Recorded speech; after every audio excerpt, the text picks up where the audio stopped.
अस्सलाम वालेकुम, welcome to my channel chemistry online. आज की इस वीडियो में हम लोग थर्मोकेमिस्ट्री के चैप्टर से एक बहुत ही बढ़िया सा टॉपिक कराने वाले हैं, दैट इज हेस लॉ।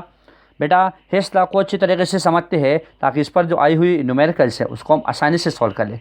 ऐसा कोई न्यूमेरिकल आज तक हमारे पास जो मोस्टली जो कंपिटिटिव एग्जाम है इसमें नहीं आए हैं, क्योंकि मोस्टली इसके स्टेटमेंट उसकी छोटी मोटी बातें आ सकती है पर इतना डिटेल से ये क्वेश्चन नहीं आ चुके हैं। चलो खैर, फिर भी आप लोगों की फरमाइश है तो हम वीडियो को पूरा कराते हैं और स्टार्ट कराते हैं। देख लो बेटा, हमारे पास सबसे पहली बात यह है कि हेस लॉ। तो हेस लॉ के इंट्रोडक्शंस कुछ यूँ है। हेस लॉ इज रिप्रेजेंटेड बाय हेस इन 1940। हेस ने 1940 में इसको रिप्रेजेंट करा और इसका स्टेटमेंट क्या है बेटा? स्टेटमेंट बहुत ही सिंपल था। क्या था? कहते कि the amount of heat evolve or absorb in a chemical reaction is same whether the reaction proceed in single step और मल्टी स्टेप।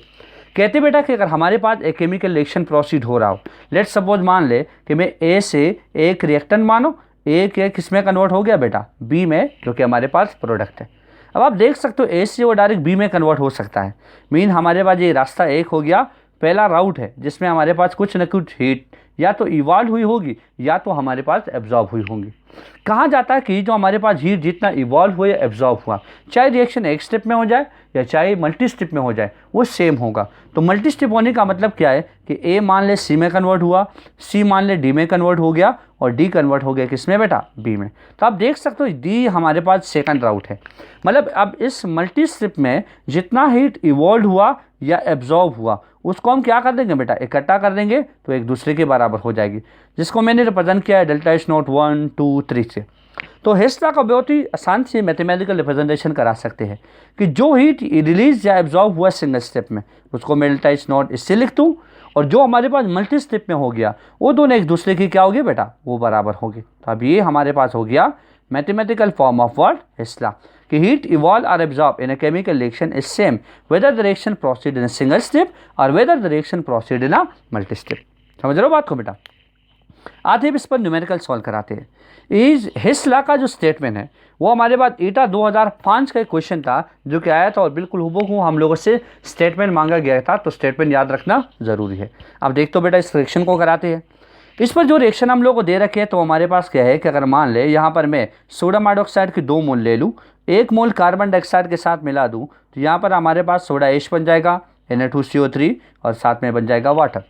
अब यहाँ देख सकते हो बेटा ये रिएक्शन हमारे पास एक ही स्टेप में हो गई, तो इसमें जितनी एनर्जी रिलीज हो गई वो हमारे पास है -89.08 किलो जॉल पर मोल। समझ रहे हो बात को बेटा? एक ही स्टेप में ये प्रोसीड हो गए।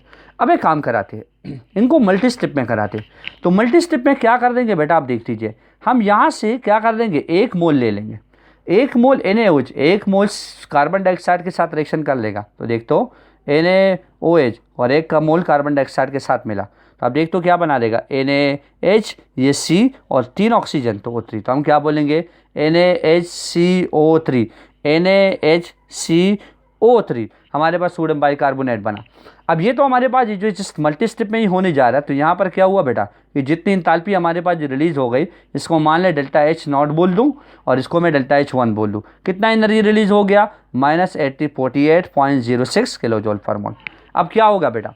आप सब ये बात जानते हो कि 2 मोल थे, हमने 1 मोल यूटिलाइज किया 1 मोल कार्बन डाइऑक्साइड के साथ, तो बचा कितना? 1 मोल NaOH हमारे पास बच गया। तो उस 1 मोल को यहाँ पर X के साथ जोड़ दो तो क्या हो जाएगा बेटा? देख दीजिए ना, देख दो, ये हो जाएगा Na2 और ये हमारे पास हो जाएगा CO3। अब यहाँ पर क्या बच गया बेटा? यहाँ पर बच गया H और यहाँ पर बच गया OH। तो H और OH को मिला दो तो क्या बना? वाटर बना। और यहाँ से क्या बन गया? Na2CO3 सोडियम कार्बोनेट बन गया। यहाँ पर जितनी हीट यहाँ रिलीज हो गई तो that is what 41.02 kilo joule per mole. अब देख तो बेटा इस पर हम हेस लॉ को अप्लाई कराते हैं। हेस लॉ आपको मैंने बता दिया क्या था कि जब हमारे पास हीट रिलीज हो या एब्जॉर्ब हो जाए एक स्टेप में या मल्टी स्टेप में, वो क्या हो गया बेटा? वो बराबर हो गए। तो चलो देखते हैं, यहाँ से साबित कर देते हैं। तो delta H not is equal to delta H not 1 plus delta H not 2। अब देख तो बेटा डेल्टा एच नॉट हमें दे रखा है क्या है? -89.08 किलो जॉल पर मोल। ये हमारे पास इसकी वैल्यू ये बराबर होगी डेल्टा एच नॉट 1 क्या है? यहाँ दे रखा है -48.06 प्लस और इंटू माइनस, तो प्लस इंटू माइनस माइनस हो जाएगा और यहाँ पर इसकी वैल्यू लिखवा दीजिए 41.02 किलो जॉल पर मोल।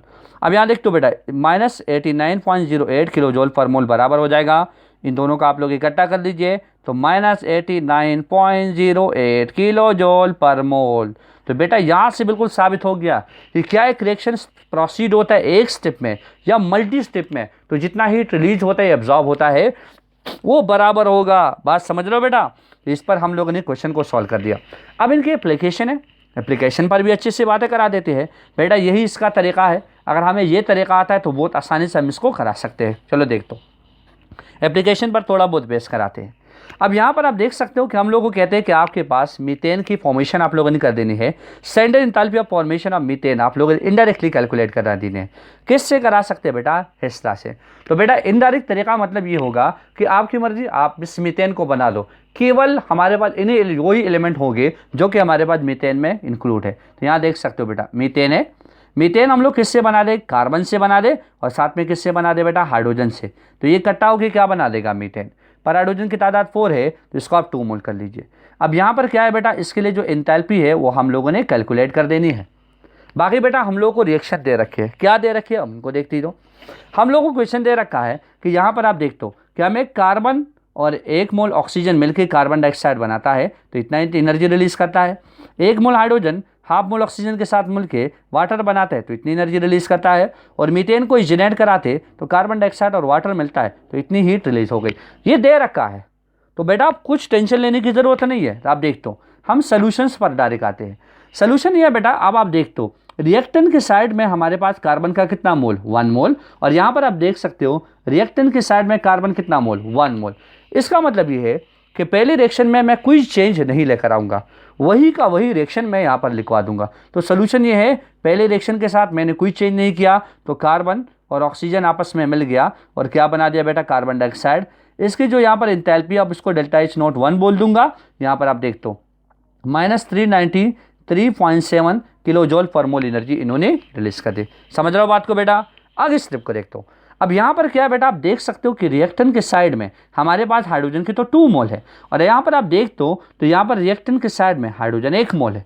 करना क्या होगा बेटा? सिंपल सी बात, मल्टीप्लाई इक्वेशन नंबर या रिएक्शन 2, मतलब इस रिएक्शन को क्या कर दे? Multiply reaction B by 2। इस रिएक्शन बी को हम किससे मल्टीप्लाई कर दे? 2 से। तो मीन यहाँ पर इसके साथ साइकोमेट्रिक कोएफिशिएंट बराबर हो जाएगा।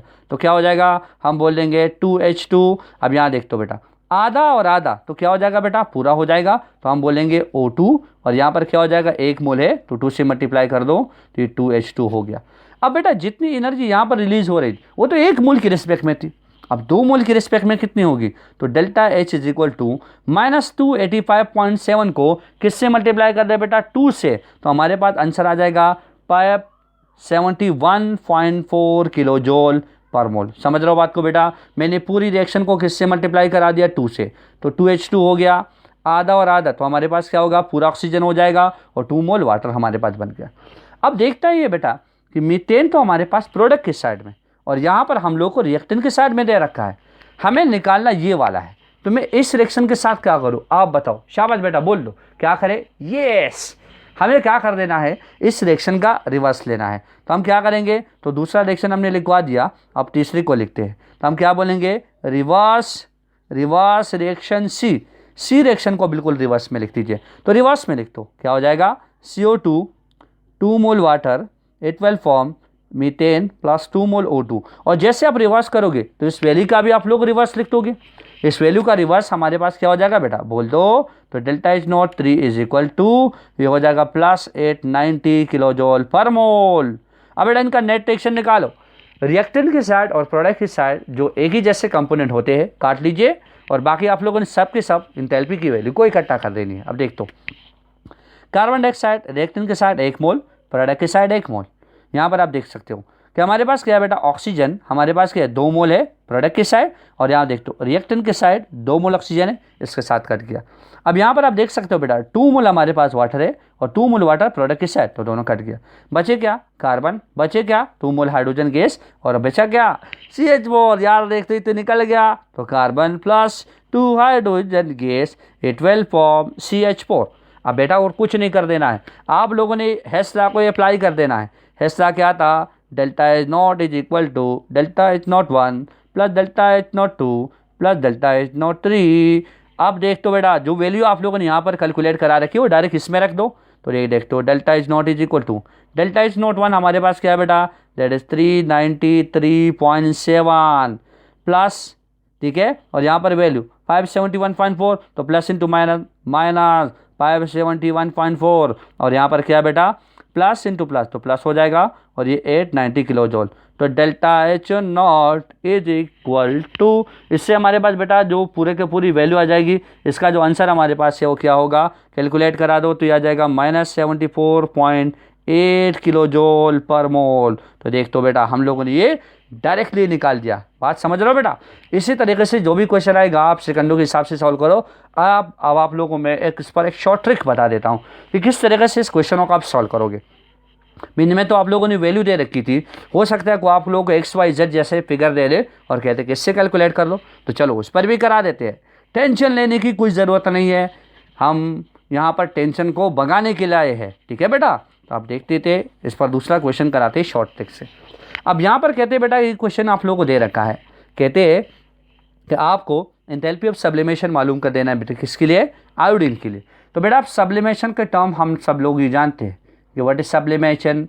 सब्लिमेशन हमारे पास उस फिनोमिना को बोलते हैं जब हमारे पास कोई एक सॉलिड सब्सटेंस डायरेक्टली गैस में बदल जाए और लिक्विड में कन्वर्ट ना हो तो उसको सब्लिमेशन बोलते हैं। तो आप देख तो यहाँ पर मैं डायरेक्टली लिखवा देता हूँ कि आयोडीन सॉलिड हो वो डायरेक्ट किस में बदल जाए बेटा, आयोडीन गैस में, तो इसको बोलते हैं सब्लिमेशन। इसके लिए एंथैल्पी हम लोगों ने निकाल देनी है, वो क्वेश्चन मार्क है, हमें नहीं निकाल देना है। बाकी अब रिएक्शन हम लोग को दे रखे हैं। अब देख तो बेटा पहला रिएक्शन क्या दे रखा है, हम लोग को दे रखा है कि हाइड्रोजन गैस, यहाँ पर आयोडीन सॉलिड, ये देगा 2HI था गैस। अब यहाँ देख तो बेटा इसके लिए अगर मैं एंथैल्पी की वैल्यू मान ले, यहाँ पर हम लोग को दे रखा है बेटा क्या है +X, और यहाँ पर हम लोग को दे रखा है, यहाँ देख दीजिए क्या होगा H2 gas and I2 gas, A12 form 2HI gas.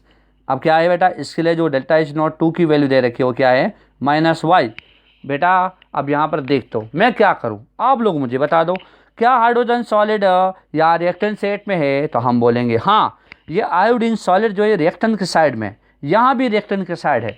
इसका मतलब मैं इस रिएक्शन के साथ कोई चेंज ना लेकर आऊँ तो डायरेक्ट आप लोग क्या लिखते हो बेटा X।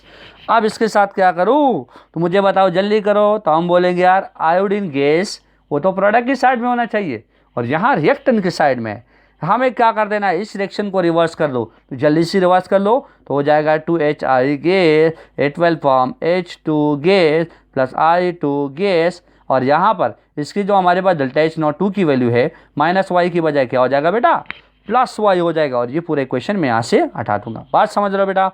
अब आते अब क्या कर ले 2HI इसको काट लीजिए, यहाँ पर H2 इस 2 के साथ काट लीजिए, तो बचा क्या I2 solid, A12 form I2 gas. तो आप देख तो बेटा डेल्टा H एंथैल्पी निकाल लीजिए, डेल्टा H1 हमारे पास X है और डेल्टा H2 हमारे पास Y है, तो क्या हुआ बेटा X + Y। समझ लो बात को बेटा। इस तरतीब से जो भी क्वेश्चन आएगा डरो मत बेटा, फैसला बहुत ही सिंपल और बहुत ही एक इंटरेस्टिंग टॉपिक है।